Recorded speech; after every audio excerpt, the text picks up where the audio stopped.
Selamat datang di cerita penuh misteri yang berasal dari Tanah Suci, Mekah. Dalam kisah ini, kita akan menyelami pengalaman seorang jamaah haji asal Jakarta yang terjebak dalam fenomena aneh yang tak terduga saat tawaf di depan Ka'bah. Apa yang sebenarnya terjadi pada Marzuki, jamaah haji tersebut? Kenapa fenomena ini membuat heboh seluruh dunia haji?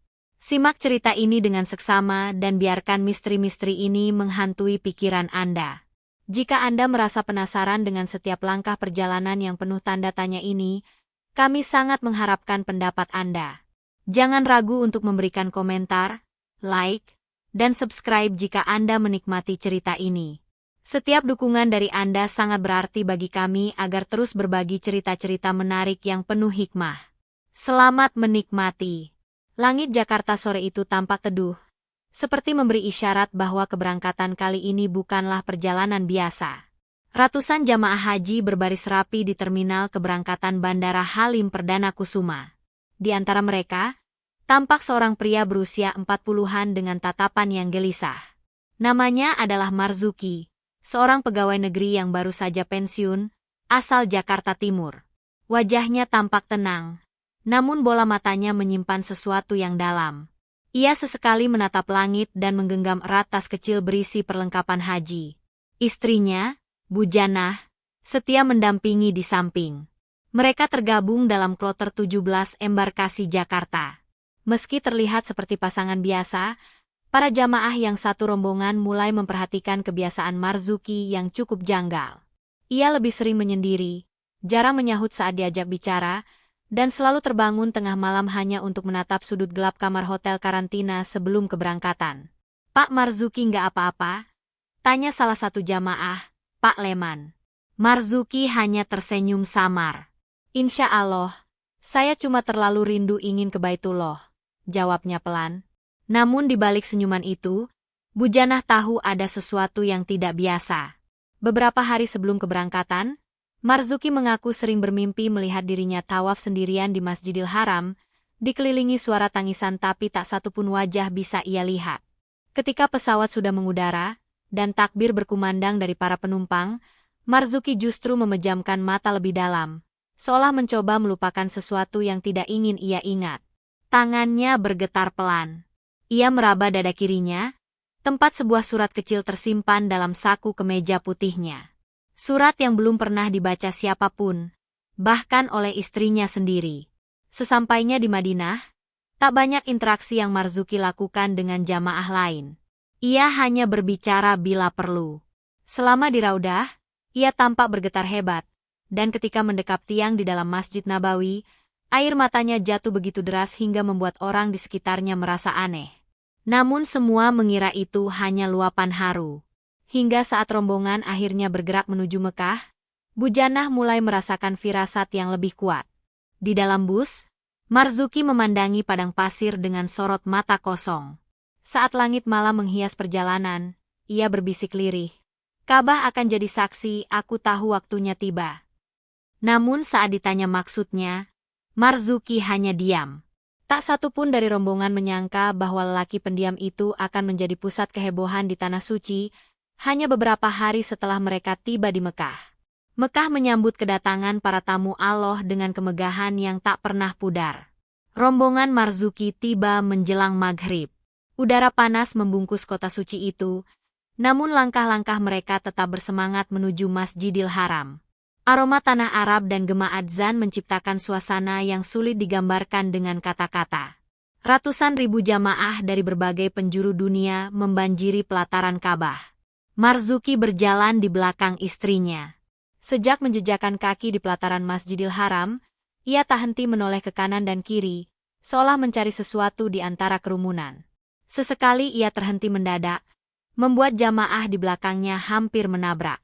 Matanya memelototi lorong-lorong batu, hingga beberapa petugas keamanan memperhatikannya dengan curiga. Setelah salat Isya, sebagian jamaah memutuskan untuk beristirahat di hotel. Namun Marzuki tidak. Ia meminta izin pada istrinya untuk tawaf lebih dulu malam itu. "Aku tak bisa menunggu besok. Ka'bah memanggilku sekarang," ujarnya, lirih namun tegas. Bu Janah mengangguk pelan meski hatinya tak tenang. Ia berdiri memandangi punggung suaminya yang perlahan menjauh di telan lautan manusia. Ketika memasuki area tawaf, Marzuki berdiri mematung menatap Ka'bah. Tubuhnya bergetar. Air mata mengalir tanpa suara. Namun yang membuat suasana berubah adalah tatapannya. Ia tak melihat Ka'bah seperti orang lain. Dalam pandangannya, bangunan suci itu berselimut kabut hitam, dan dari dalamnya terdengar suara rintihan panjang seperti tangisan ribuan jiwa yang terpenjara. Marzuki mulai melangkah mengikuti arus tawaf. Langkah pertamanya normal. Namun ketika mencapai putaran ketiga, tubuhnya terlihat goyah. Ia mulai berbicara sendiri, gumamannya tak jelas, matanya terbelalak dan sesekali melihat ke arah langit. "Lihat, mereka datang, mereka menunggu aku," katanya dalam bahasa Indonesia, membuat seorang jamaah di sampingnya menatap bingung. Saat putaran kelima, Marzuki tiba-tiba berhenti. Ia memejamkan mata dan berteriak keras. "Jangan dekati aku. Jangan sekarang." Teriakannya menggema dan mengundang perhatian puluhan orang. Seorang petugas keamanan mencoba mendekat, namun Marzuki berlari menjauh, memutari Ka'bah dengan arah terbalik. Tangisannya pecah, tubuhnya bergetar hebat. Ia akhirnya terduduk tepat di sisi makam Ibrahim. Wajahnya pucat, keringat membasahi tubuhnya. Bibirnya bergetar menyebut nama-nama yang tidak dikenali siapapun di sekitar. Petugas dan beberapa jamaah mencoba menenangkan, namun Marzuki justru memeluk lututnya sendiri, seperti anak kecil ketakutan dalam kegelapan. Dia di situ, berdiri di dekat Hijr Ismail, dia menatapku. Semua yang menyaksikan kejadian itu terpaku. Beberapa mengira ia kerasukan. Ada pula yang berbisik bahwa mungkin Marzuki menyimpan dosa besar yang kini muncul di hadapan Ka'bah. Tapi tak ada satupun yang berani mendekat terlalu dekat, karena tatapan Marzuki yang begitu kosong, namun dalam. Marzuki dibawa ke pos klinik darurat yang tak jauh dari pelataran Masjidil Haram. Wajahnya pucat dan matanya kosong menatap langit-langit ruangan. Ia tidak mengeluarkan suara apapun, hanya sesekali bergerak memeluk dirinya sendiri. Petugas kesehatan mencoba memberikan obat penenang, namun Marzuki menolak dengan lirih. "Jangan. Kalau aku tidur, dia akan datang lagi." Sementara itu, Bujanah yang mendengar kabar suaminya dibawa ke klinik segera berlari menyusul, wajahnya penuh kecemasan. Saat ia sampai, Marzuki tengah dalam posisi bersila, memegang saku kemejanya dengan erat. "Pak, kenapa begini?" Lirih Bujanah menggenggam tangan suaminya. Marzuki menoleh perlahan, dan untuk pertama kalinya sejak tawaf tadi, ia berbicara jelas. "Maafkan aku, Jah, aku menyembunyikan ini darimu, terlalu lama." Ia lalu menyerahkan secarik amplop tua yang sudah kusut, ditarik dari dalam saku kemejanya. Surat itu tak diberi nama, hanya sebuah tulisan kecil dengan tinta pudar. "Kubur yang belum tenang." Tangan Bujanah gemetar saat menerimanya. Ia tidak segera membacanya, namun merasakan hawa dingin menyusup melalui kulitnya, meski mereka berada di dalam ruangan tertutup dan hangat. Salah seorang ustadz pembimbing haji dari kloter mereka datang menyusul, dan setelah berbicara singkat dengan Bujanah, beliau membuka surat itu perlahan. Isinya adalah tulisan tangan Marzuki sendiri.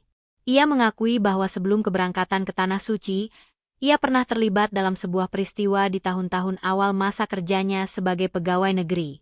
Sebuah insiden di proyek pemakaman umum yang melibatkan pemindahan makam tanpa izin ahli waris. Saat itu, beberapa jenazah harus dipindahkan demi proyek pelebaran jalan. Salah satu makam yang dipindah adalah makam seorang perempuan tak dikenal, yang tidak memiliki kerabat. Namun yang membuat surat itu mencekam adalah kalimat terakhir yang ditulis Marzuki. "Malam sebelum keberangkatan haji, dia muncul dalam mimpiku. Berdiri di depan pintu rumah. Diam.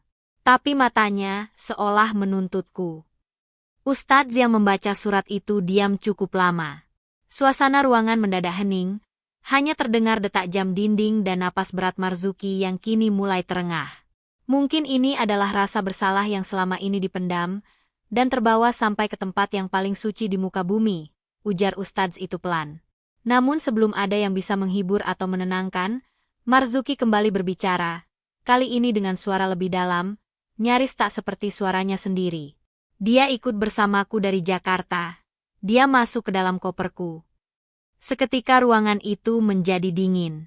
Semua mata saling pandang, dan sebagian mulai membaca istighfar perlahan. Tak seorang pun berani menanggapi kalimat itu secara langsung, karena mereka merasa ada sesuatu yang memang ikut datang bersama Marzuki. Keesokan harinya, meskipun kondisi Marzuki belum sepenuhnya pulih, ia memaksa untuk kembali ke Masjidil Haram. Bujana sempat mencegah, namun suaminya bersikeras, berkata bahwa ada sesuatu yang belum selesai.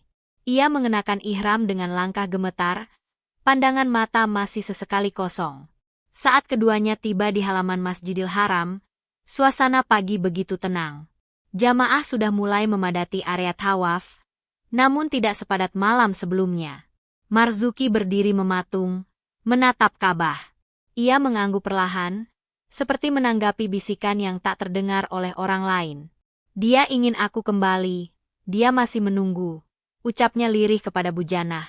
Tanpa banyak kata, ia melangkah masuk ke dalam lingkar tawaf.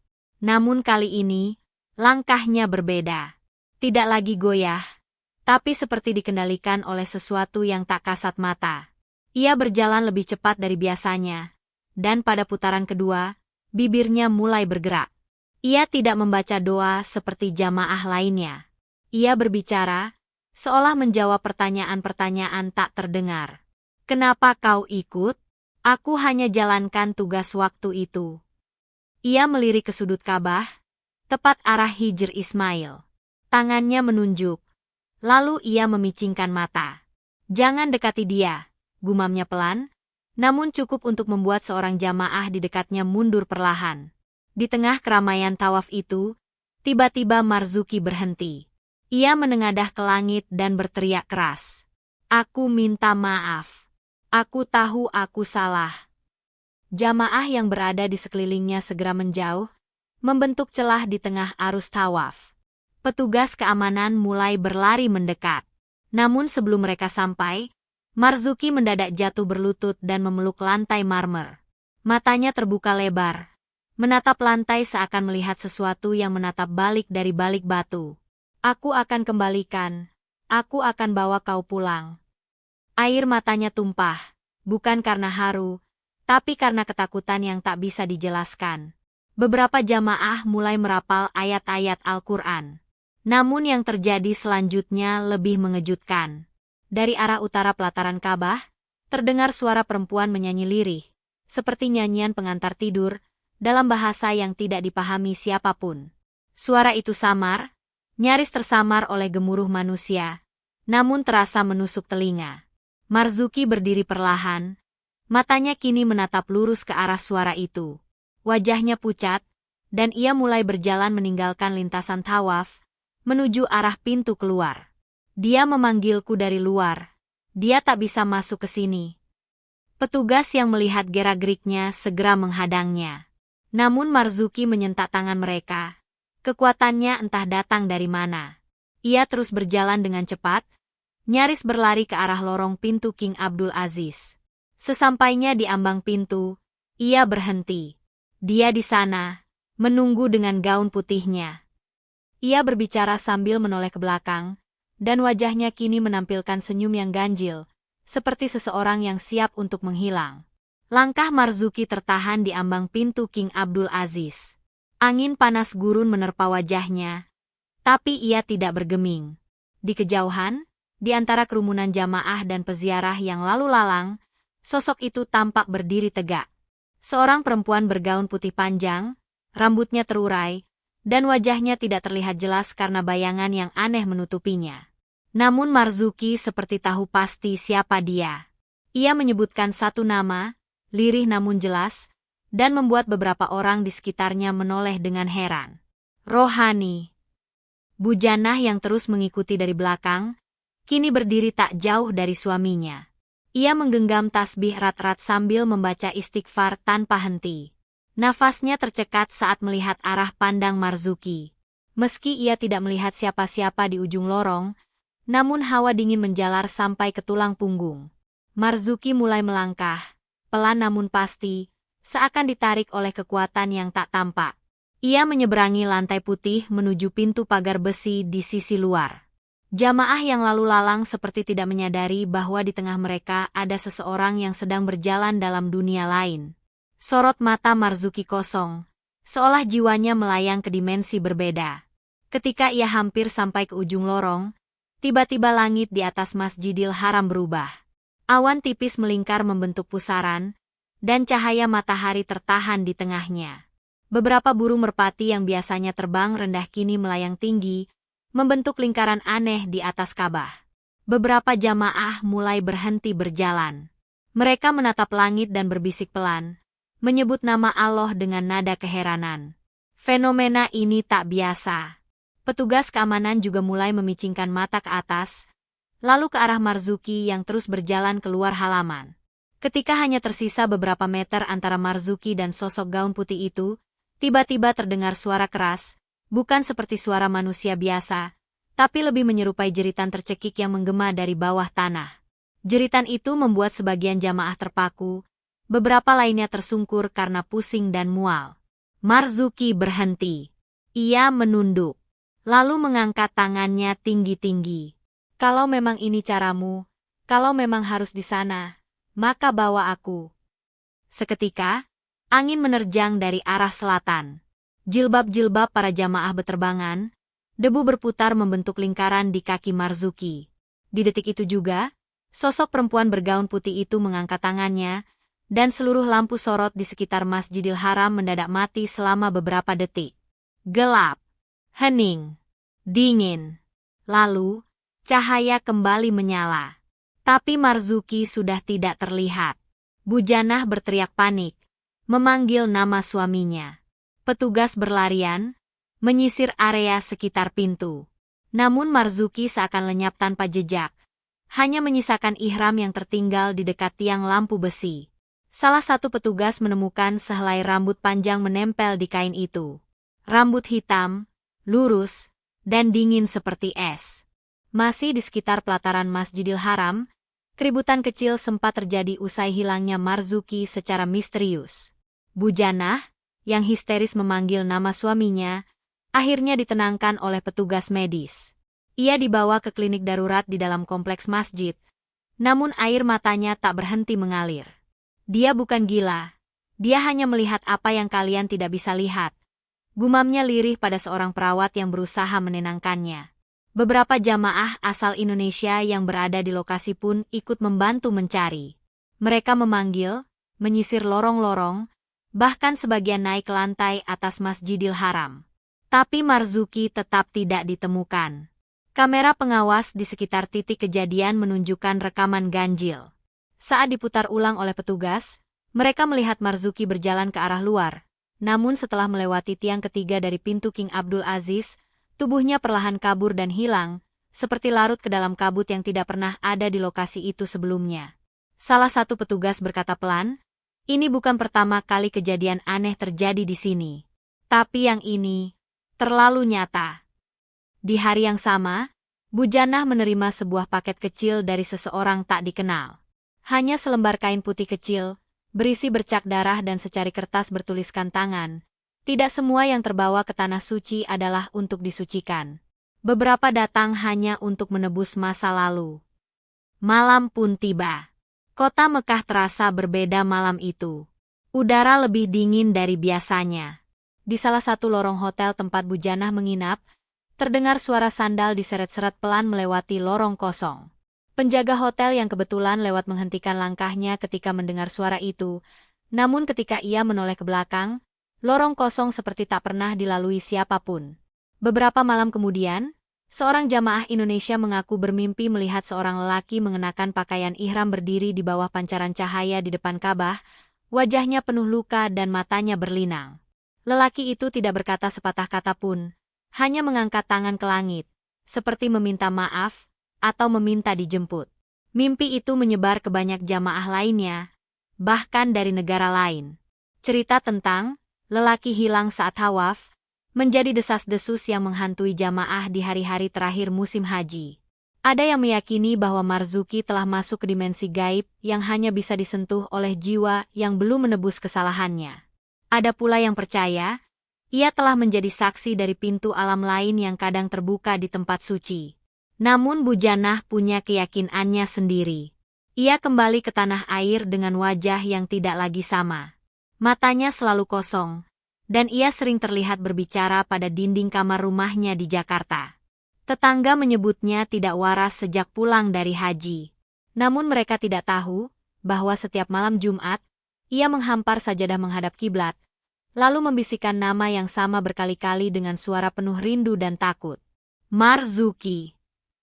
3 bulan setelah kepulangan Bujanah ke Jakarta, rumah kecilnya di bilangan Kramat Jati mulai ramai dikunjungi orang. Bukan karena ingin bertakziah, tapi karena penasaran dengan cerita yang mulai tersebar dari mulut ke mulut. Bahwa setiap malam Jumat Kliwon, terdengar suara azan dari dalam rumah itu, padahal tidak ada siapa-siapa yang mengumandangkannya. Salah satu tetangga, Pak Raffi, bahkan bersumpah pernah melihat bayangan lelaki berpakaian ihram berdiri di teras rumah Bujanah sekitar pukul 3 dini hari. Bayangan itu hanya berdiri, menghadap ke kiblat, dan perlahan menghilang seiring terdengarnya angin bertiup dari arah yang tak semestinya. Bujanah sendiri semakin tenggelam dalam dunianya. Ia tidak banyak bicara, tidak banyak makan. Hanya duduk di dekat jendela dengan wajah kosong, sembari memegang tasbih dan terus menyebut nama Allah. Namun sesekali, ia akan tertawa kecil, lalu tiba-tiba menangis, seolah sedang berbicara dengan seseorang yang tak terlihat. Suatu malam, seorang ustadz muda bernama Hussein datang berkunjung. Ia mendengar kabar tentang keanehan rumah Bujanah dan merasa perlu membantu. Dengan sopan ia mengetuk pintu, dan ketika Bujanah membukakan, ia merasakan hawa dingin merambat dari dalam rumah. Bukan dingin biasa, tapi dingin yang menusuk, seperti hawa dari sumur tua di tengah hutan. Bu, saya datang untuk membantu. Mungkin ada sesuatu yang belum tersampaikan, ucap Ustadz Hussein. Bujanah menatapnya lama. Lalu dengan suara pelan, ia berkata, "Dia belum tenang, Ustadz. Dia masih di sana, di tempat yang bukan milik manusia." Malam itu Ustadz Hussein memutuskan bermalam di rumah itu untuk meruqyah dan mencari jawaban. Sekitar jam 1 dini hari, saat ia sedang membaca ayat suci di ruang tengah, angin tiba-tiba bertiup kencang dari arah dapur. Pintu-pintu berderak, dan lampu gantung bergoyang keras. Tiba-tiba terdengar suara lelaki dewasa menangis, panjang, pelan, menyayat, dari arah langit-langit rumah. Ustadz Hussein berdiri tegak. Ia terus melantunkan ayat demi ayat, tapi suara tangisan itu berubah menjadi jeritan teredam, seperti orang yang ditenggelamkan ke dasar air. Lalu terdengar bisikan dekat sekali di telinganya. "Aku tidak pergi karena panggilan haji. Aku pergi untuk menebus dosa." Saat pagi menjelang, Ustadz Hussein keluar dari rumah itu dengan tubuh gemetar. Ia hanya berkata singkat kepada tetangga yang menanyakan keadaannya. Yang hilang di Mekah, belum benar-benar hilang, tapi juga belum kembali sebagai manusia. Hari itu, kabar tentang rumah Bujanah menyebar ke media sosial. Beberapa orang mulai datang untuk melihat sendiri, tapi tidak sedikit yang pulang dalam keadaan sakit, mimpi buruk, atau bahkan kerasukan. Dari sinilah, cerita jamaah yang lenyap saat tawaf mulai berubah menjadi legenda kelam tentang seseorang yang mungkin telah menyentuh sisi lain dari tanah suci, sisi yang tak boleh disentuh siapapun. Dan Bujanah, hingga kini, masih menunggu. Duduk di dekat jendela, dengan sepasang sandal putih yang selalu diletakkan di depan pintu. Sandal yang konon milik Marzuki, yang entah bagaimana bisa kembali ke rumah itu, padahal tidak pernah dibawa pulang dari Mekah. Dalam kehidupan, ada kalanya kita merasa berada di antara dua dunia, dunia nyata dan dunia yang hanya dapat dirasakan dengan hati. Sebagaimana yang diceritakan dalam kisah ini, yang terlihat di dunia kita seringkali hanya sebagian dari realitas yang sesungguhnya. Ada banyak hal yang tidak bisa kita pahami, dan seringkali kita harus menerima bahwa beberapa misteri hanya bisa dipahami dengan hati yang ikhlas dan penuh kesabaran. Sebagaimana firman Allah dalam Al-Quran, "Dan tidaklah kamu diberi ilmu pengetahuan melainkan sedikit." Quran Surat Al-Isra, 85. Kita diajarkan untuk selalu percaya bahwa banyak hal dalam hidup ini berada di luar jangkauan akal manusia. Kita hanya dapat berusaha memahami dan meyakini bahwa setiap peristiwa, baik yang terlihat maupun tidak terlihat, adalah bagian dari takdir Allah yang Maha Mengetahui.